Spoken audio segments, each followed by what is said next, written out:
I'm Maria Rippo, founder of Transformational Weight Loss and Wellness at mariarippo.com. And today I wanted to share with you a technique that I actually use when I have a craving that I feel powerless over. And I know oftentimes people think that because I'm a weight loss and wellness practitioner that I am completely over my issues around cravings and food, and I have come a really long way. But I for sure still get cravings that I would rather not have and don't want to get into. And so I actually use the tools and techniques that I teach you guys on a regular basis. I use EFT, I use hypnosis with myself, and I use this technique when I really want to do some discovery work around a craving. So I'm going to share it with you. What you're going to do is just take a couple really nice deep breaths.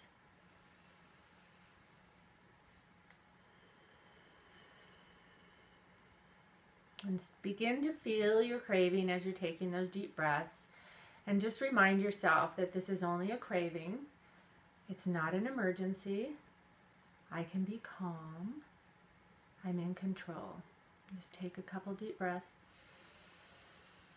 And know that this is going to take some courage. And for a few minutes it's going to be uncomfortable. We're going to feel some negative feelings that the food keeps us from feeling.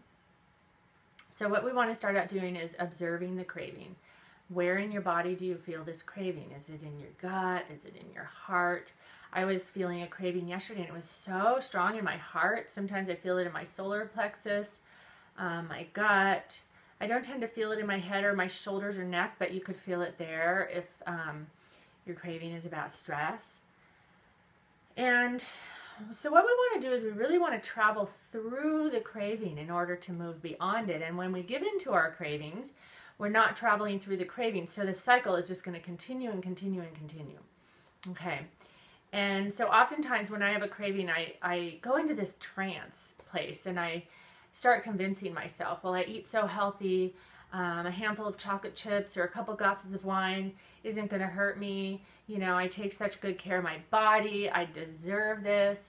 When those foods don't do very well for me. And so I give them a lot of power. I give a lot of focus. Like once I get focused on those chocolate chips, I really can't think about anything else. And I just don't want to be giving that kind of power to chocolate chips in my life. So I'm working to take that back, and so that I don't have to give in to these cravings.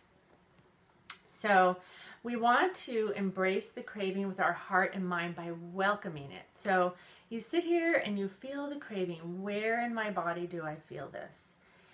And really tune into it and see if that craving has a shape. And see if it has a color. Maybe it has a texture. Is it moving? Does it have a temperature? And we want to embrace this craving. We want to welcome it. Welcome this craving into your body. It's your teacher.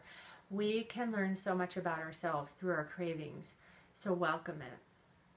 And now really embrace it. And then I want you to make a request to your body to completely intensify this craving as much as possible so you can feel it in its fullest. And this will allow us to become free with the craving rather than feeling overpowered by it. It's going to build trust in our body that we can feel the craving, but that we don't have to give into it. We don't have to give it our power.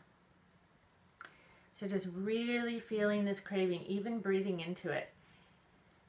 And as you embrace it, the feelings are going to intensify, and it may feel like the floodgate has opened and you're going to feel all this stuff that you've been really trying not to feel in your life, which is why we eat, because we try not to feel what we're really feeling.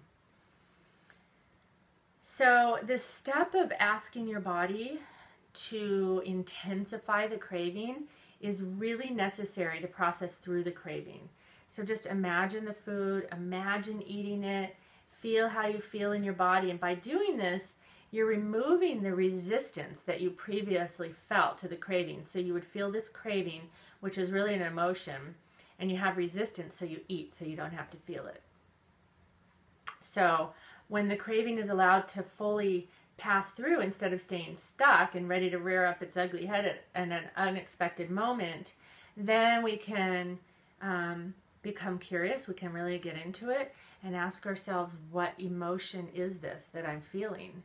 So when I did this yesterday, I really felt this deep emptiness and this sadness. And I realized that it's that I know what my purpose is in this world. I have suffered enough and I've done enough overcoming that now I get to be helping other people through that process. And I really feel like that's what I'm here to do. And yet I have this anxiety that keeps me from it, because what I've been noticing is I really have this fear that, you know, I'm going to put these YouTube videos out, or I'm going to work with people, and somehow the whole world is going to be against me.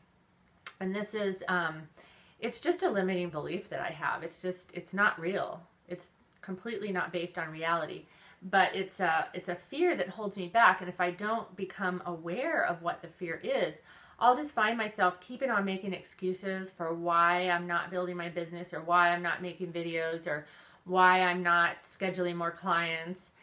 And I'll never really realize that underneath that subconscious sabotaging behavior is just this fear that I'm going to be rejected.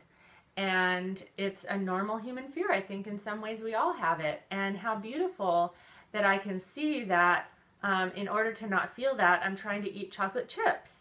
And what if I just feel it? And when I feel it and see that it doesn't consume me, it doesn't swallow me alive, then the more that I do that, the more empowered I am, the less I give into my cravings, and the more that power that those cravings has over me are disempowered. The craving is disempowered and myself is empowered. And so this is what we want to do. So what happens is, as you start feeling a craving, you can even, you know what, you can even use some essential oils.